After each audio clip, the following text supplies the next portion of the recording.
Thank you for tuning into Literary Blend, a publishing podcast. I'm your host, Demi Michelle Schwartz. There's no perfect recipe for chasing a dream in the publishing industry, but I hope the conversations on this show give you the ingredients you need to bake yours into reality. So let's flip the page and get into this chapter of Literary Blend. Hi, friends, welcome back to Literary Blend. Today's chapter is called Building Up Publishing Credits While Querying. And joining me on the show to chat all about this is Racquel Sims. Hi, Racquel. Hi, Demi. How are you? I'm great. How are you? I'm doing good. Thank you so much for inviting me. Yeah, absolutely. I'm very excited to have you. This is going to be a great conversation. But before we get into that, I would love for you to share with the listeners a little about yourself and your journey in publishing so far. Yeah, absolutely. So, I actually started my publishing record, which is what we'll go into, probably about a year ago. I have my master's in writing popular and fiction, and I'm an English teacher. I teach at a collegiate level, Comp 1 and Comp 2 at my local community college, and I also am a fourth grade teacher as well. So I'm always doing something. But I started writing with short stories while I was querying for my novel. And that's kind of what got me into building my publication record and kind of to where I'm at now, which we'll get into in just a little bit. Amazing. We are both from Seton Hill's MFA program, so we're master sisters. Whoop, whoop, whoop. Yes, alumni together. Amazing. So let's dive in and start off. I wanted you to share why you suggested this topic because this is one that you chalked out to cover. Yeah, I love this topic simply because as someone who spent over 2 years in the querying trenches, it is so important to really just try and get small wins. And I really thought that that's what not thought I know what that is like, and is searching for that small win while you're getting a lot of rejections.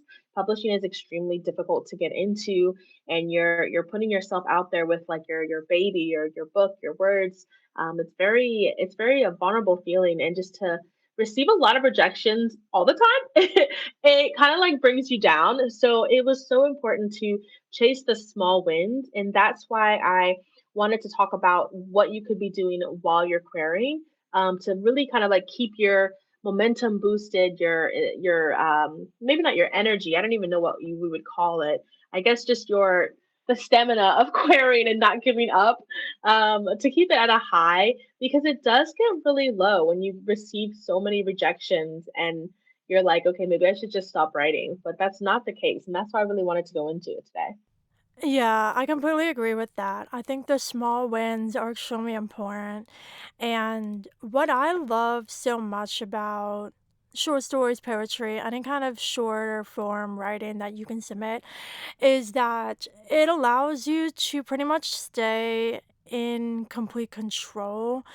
Of course, you're waiting on responses from publishers and editors at magazines, anthologies, things like that, but you're in control over what side projects you want to do. When you're querying and you're focusing on that big project and you're waiting on agents, you're on submission and waiting on publishers, a lot of that's out of your hands and the waiting is torturous.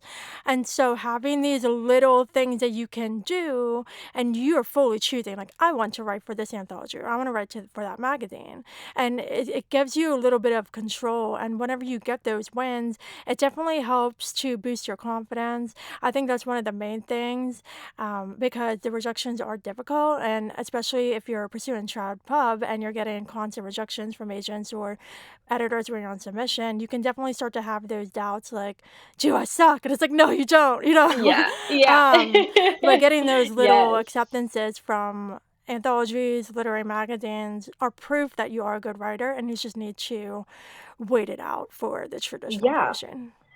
Absolutely, absolutely. And like I said, it's like a hard venue to just break into, but also at the same time, what really helped for me was it was kind of an escape from writing my novel.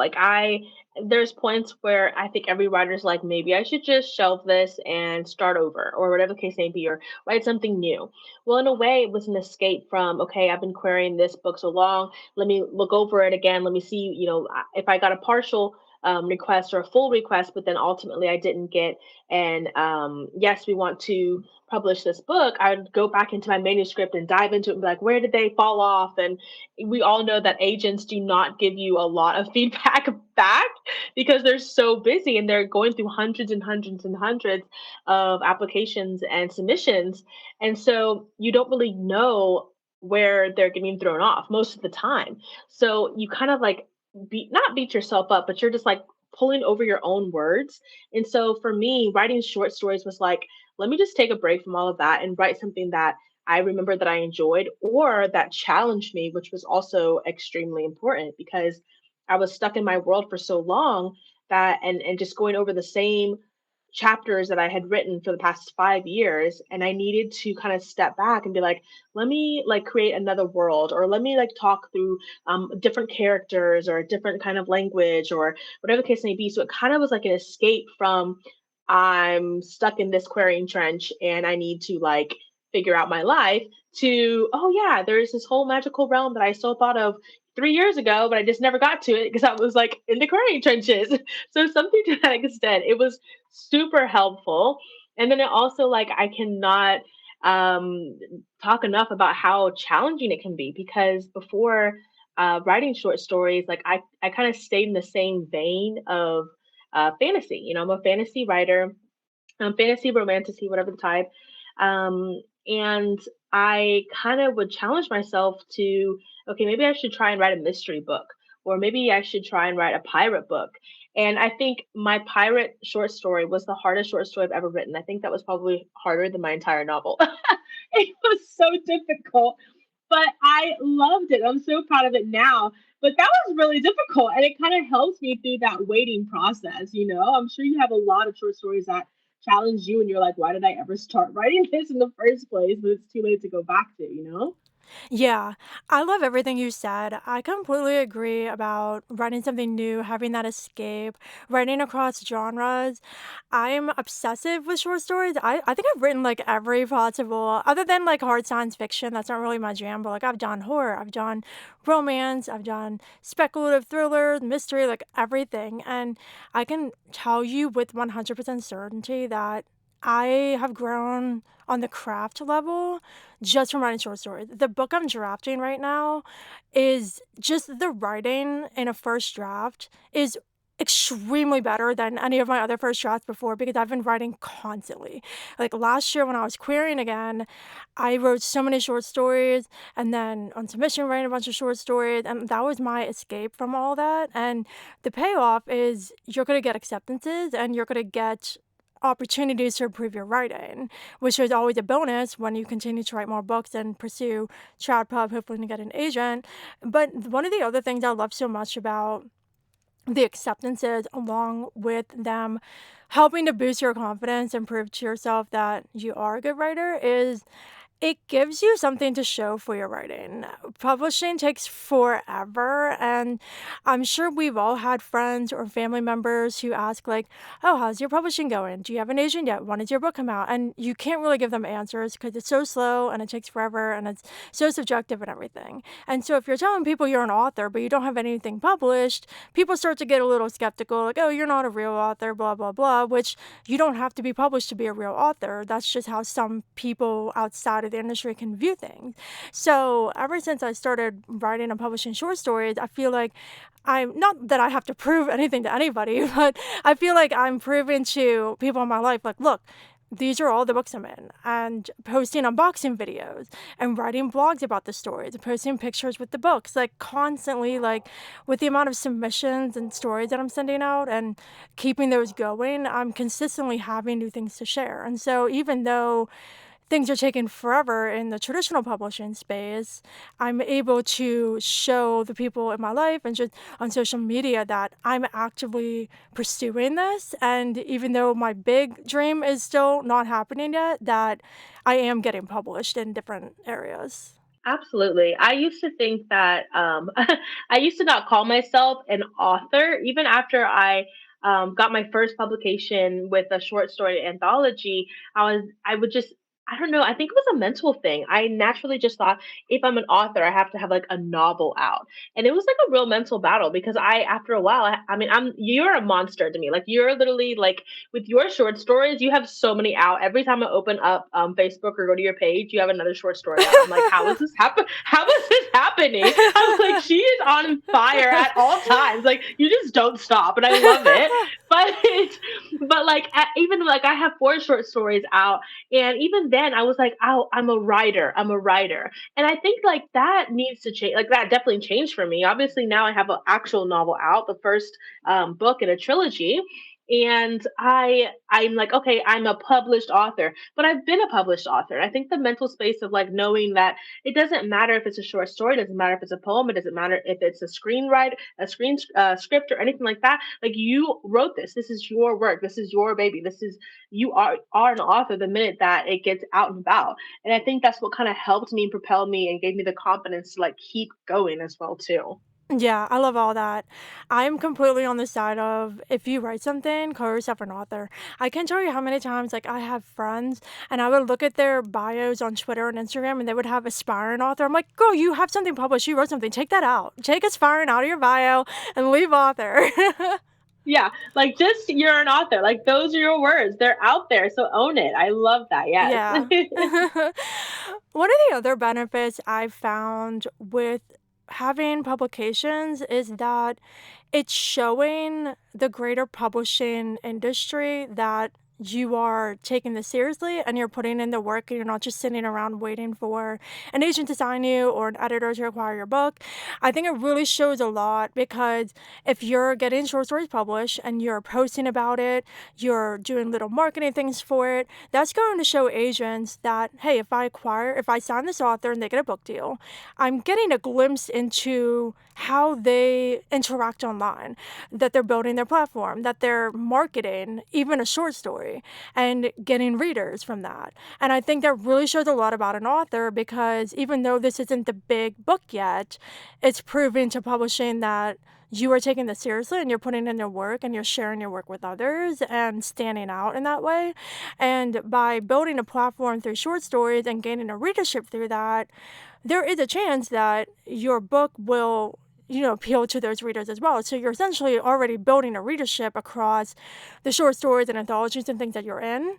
Um, Not all those readers may read your genre that your book is, but I'm sure there will be some of them. So you're building that platform and you're getting your work out there. So I definitely think that that's a benefit as well, while you're getting these smaller acceptances. Yes, and to add on to that, I think that a lot of people because your biggest challenge is, oh my gosh, okay, if you want to go traditional, you got to land the agent, then land the book deal, and then you're like, okay, what happens after that? And I don't think it gets talked about enough because the biggest challenge is, I mean, the 1% of the world that even gets to that phase. So then after, I think to piggyback off what you're saying about building that readership is it's so important because no matter if you're doing traditional, no matter if you're an indie, no matter if you're self-publishing, you're your own marketer as well too. Like, don't get me wrong, traditionally, like they do most of it, but you never stop marketing and trying to reach out to more readers yourself.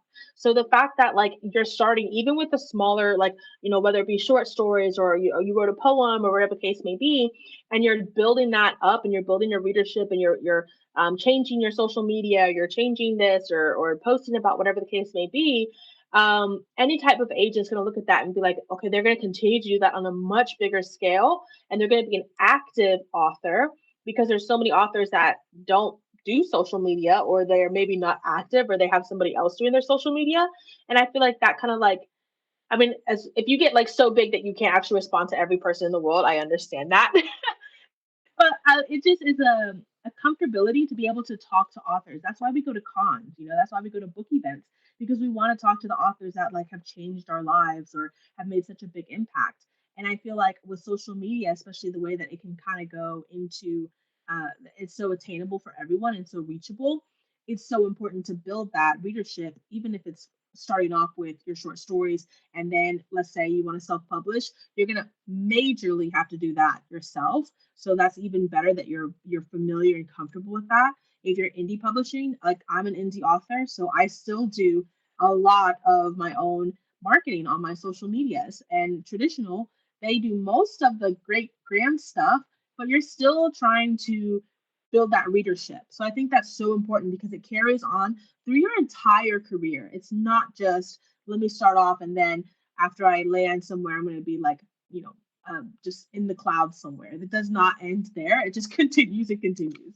So I definitely agree with that. I like that. Yeah, no, absolutely. And I think that even though we want to write the books all day and the short stories all day, I think there is a way that you can reframe your mindset a little bit if you do not like marketing. That's not for everybody, but unfortunately, it's part of the business. Like you said, no matter what path you're taking, you're going to have to do it, whether you like it or not.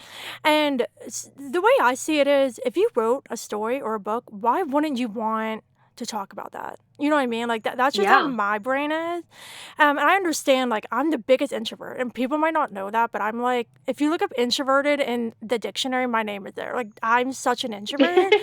But at the Yeah. same time, like, I do have the ability to step outside of that and do the promotion and do the marketing for the things because I wrote this and I want to talk about it. I'm passionate about it. I want to get it to readers. And so if you think of it as, oh no, I have to market today, and think of it more as I wrote this thing and I'm proud of it and I'm going to share it, then I think you can get a little bit more enthusiasm and excitement for sharing your book and marketing rather than just thinking of it as something that's taken away from your writing time. Yeah, absolutely. And it's also like I have some friends who are really big marketers and that's like literally their job. You know Riley Klabundy, like shout out to Riley because she has helped me so much in the marketing aspect. And I've actually because if you're a writer, I feel like you're also like kind of like a creative person in general. And at least on my end, I like, you know, creating things and whether it be oh, a little video or a little like card or a template or whatever the case may be. I find that so fascinating. And so it was super helpful to be able to like walk through step by step with Riley over how to actually market and like what does an author's page supposed to look like. I had to drastically now I feel like we're moving into social media versus publication. We'll get back to that, but I feel like that I had to really reinvent my social media platforms to look like an author because it was very much like traveling and races and everything else I do in my personal life and really nothing about my book. So that but it was also like fun. It was tapping into, yeah, this feels like it's taking 3,000 years to do like 5 posts, but it was also like I have a new appreciation for marketing because I know how much work is put into it.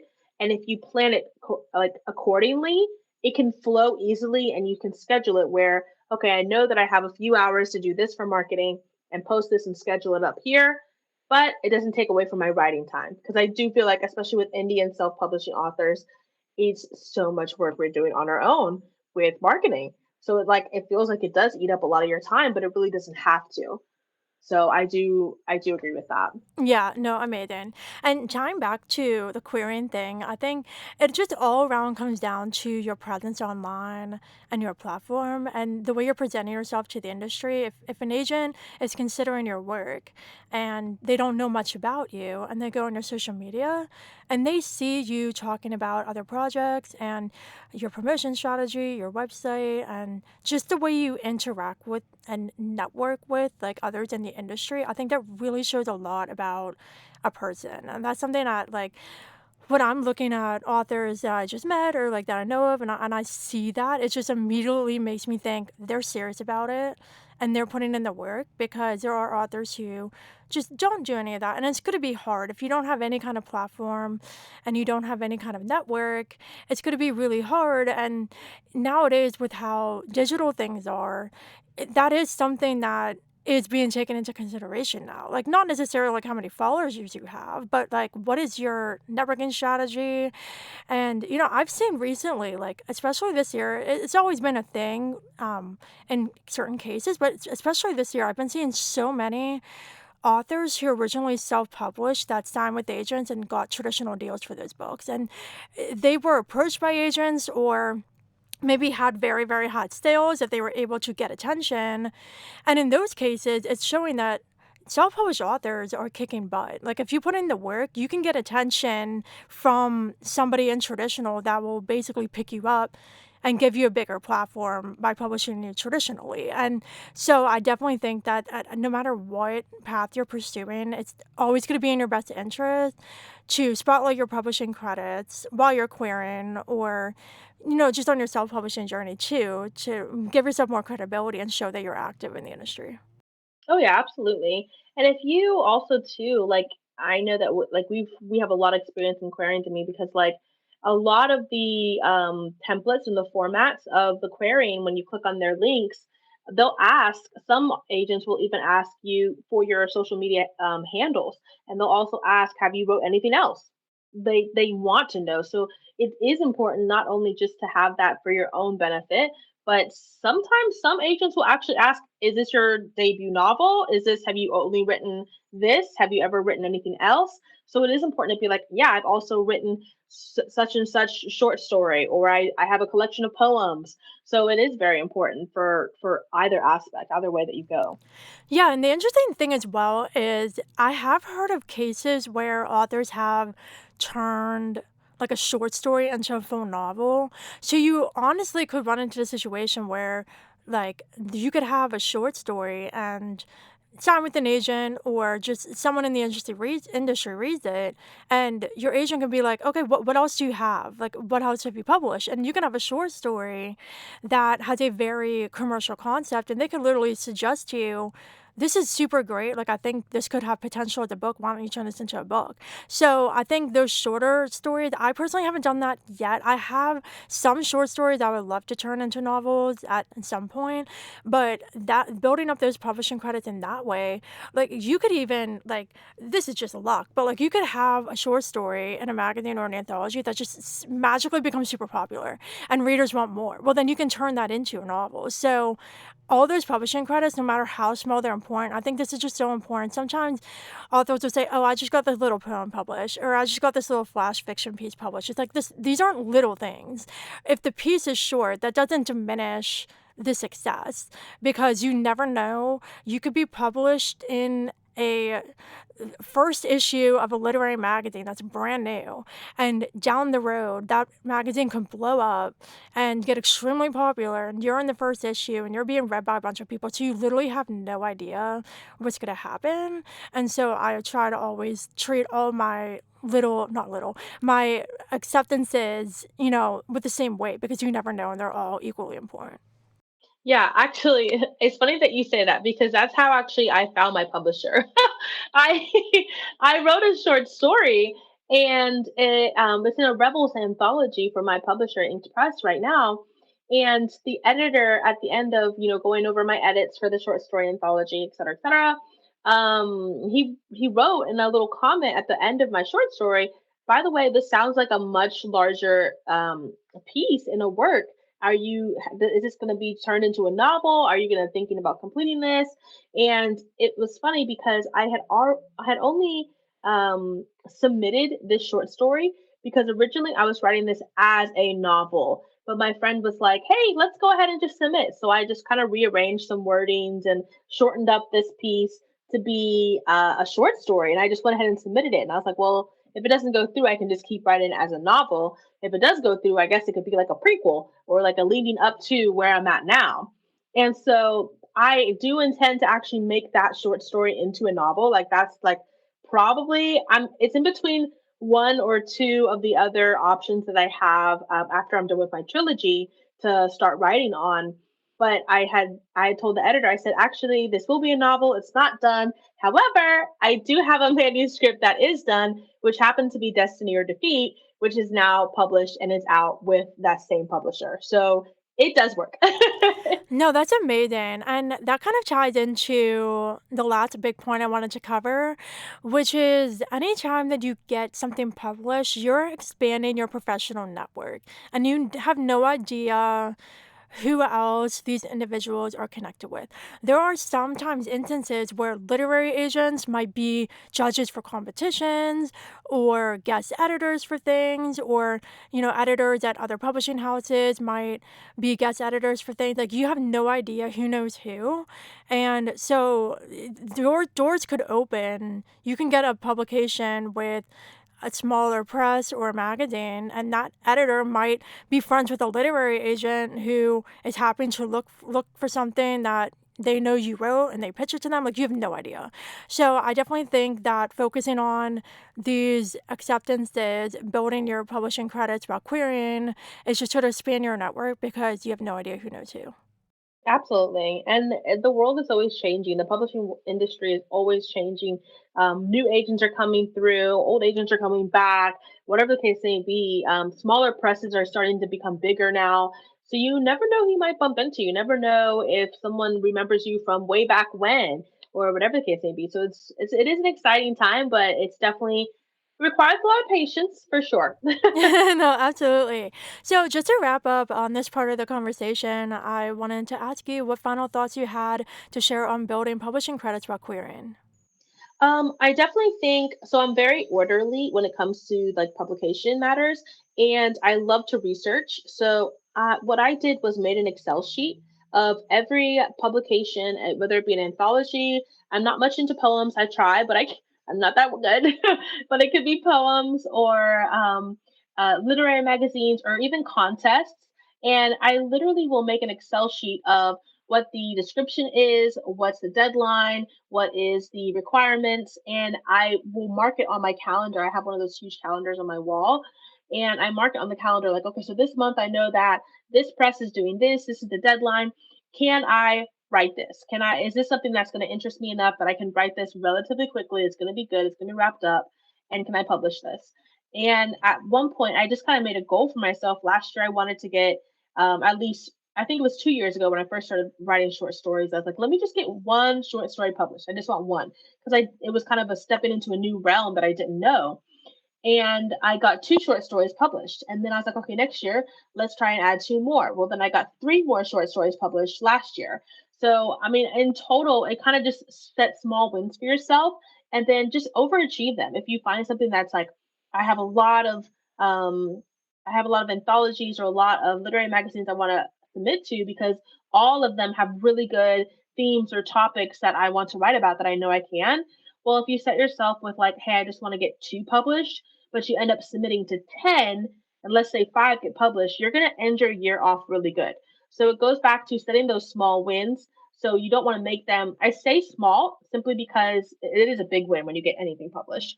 But I say small as in set your heights like very relatable, like not relatable, I guess you could say. What's the word I'm trying to look for? Like very attainable, and then when you over exceed that, you feel more elated. Like you feel like I have that confidence. It boosts you. It keeps you going. Versus like, oh, I want 10 publications at the end of the year, and you have two. Then you're gonna be like, I really stink. And plus, you're in quarry trenches, so make your goals attainable, and chase those small wins. You know. Yeah, no, for sure. Yeah, I need to get some control though, because my sheet of the stuff I want to do, it's so funny though, because my friends who also write for anthologies know I'm writing my book right now. And especially one of my friends, like, she's always posting, and I'm like texting her, I was like, what one's this? She's like, I'm not telling you, like, you can't do another one. Just write your book. I'm like, yeah, but I want to do it. Like, I have no self control. Like, it's really, really Yeah. bad. It's really bad. You really like bang out like two short stories a month. Like there was one point where I was like, she's not even sleeping. Like where is the time going? Like she's literally writing so fast. And I was like, that's so like I was so me, Debbie and Sierra, because like, Seton Hill alumna, we were literally just talking about that a couple months ago. We are like, Demi is literally the like writing queen. She pops off all of her short stories. She's like 30 short stories. It's crazy. Yeah, I have no chill at all. Oh man, well, this was such a fun conversation, and this brings us to the plot twist where I get to ask you a random fun question you could have never seen coming. Are you ready? Ooh, I am ready. So it's related to your book, but it's a fun Okay. question related to your book. So Okay. I'm going to give you two kinds of fish, and I want you to pair a character with one of the fish from a character from your book with one of the types of fish and share why. So explain why. Ready? Okay. Yeah. Who gives angelfish vibes and who gives blowfish vibes? Okay, I figured the blowfish was gonna come because I know someone who gives blowfish vibes. I would say the blowfish vibes would be, let's see. I would I would kind of say my one of my characters, his name is Quinn. You really get to meet him early on. I would say he gives blowfish vibes only because he feels like he always has a lot to like prove. He's kind of a smaller side character, and he kind of, well, no spoilers, but he's kind of a smaller side character, and he always tries to be bigger, be more to get like his love interest. So he's always like puffing off his chest or like, trying to like swing around his title or whatever the case may be. And it's like, pipe down. It's not that serious, Quinn. So I would say that he would be my blowfish. And then an angelfish. Is an angelfish like really cutesy and pretty? I don't even know what I that guess is. so, yeah, I guess. Okay. I would say an angelfish. I think honestly just Aradia. Like if there was like a deadly fish, like a swordfish, I would say Kahira. But an angelfish would either be Aradia or Ryder. Because Aradia is just like this delicate. She's not really delicate, but she's my main female character, and she's just like this like beautiful golden light last hope kind of vibe where everyone wants to protect her, but she's trying to be strong, and she's kind of just out in her own world trying to survive, and she has this really bad past and everything like that, but she's just, when you look at her, it's like, oh, protect her at all costs. So I feel like that'd be a Radia.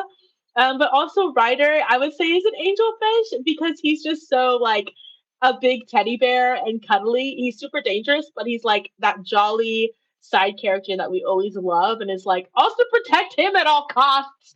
So I would probably choose between those two. Amazing. You gotta get like some very specific fun character art for this and promote it. Yeah, yeah, I do. I'm gonna be like my angelfish and my blowfish. That's I so love that funny. question though. That's so much fun. Amazing. Well, thank you so much for joining me. Can you please share with everybody where they can connect with you online and check out your book? Absolutely. You can get it available on Barnes and Nobles, Kindle Unlimited, and Amazon, of course. I will be doing some local tours here in Oklahoma, but currently I'm working with some out-of-state bookstores and some locations that are out of state that are kind of like, a little world tour, something not something too crazy. But if you're local in Oklahoma, definitely follow my page at Racquel Sims on Instagram and TikTok, and you'll see my tour dates around there. But other than that, if you're not, Amazon, Barnes and Nobles, and Kindle Unlimited, it is available now. Destiny or Defeat. Amazing. Thank you so much for joining me. Thank you so much for having me. This was such a fun time. Yeah, absolutely. And listeners, that's a wrap on this chapter with Raquel, all about building up publishing credits while querying. If you enjoyed our conversation, please consider leaving Literary Blend a review and giving it 5 stars to help others just like you discover it. Also, if you have friends in publishing you think would enjoy the show too, please pass it along to them. Thanks for listening, and until we flip to the next chapter, happy reading and writing.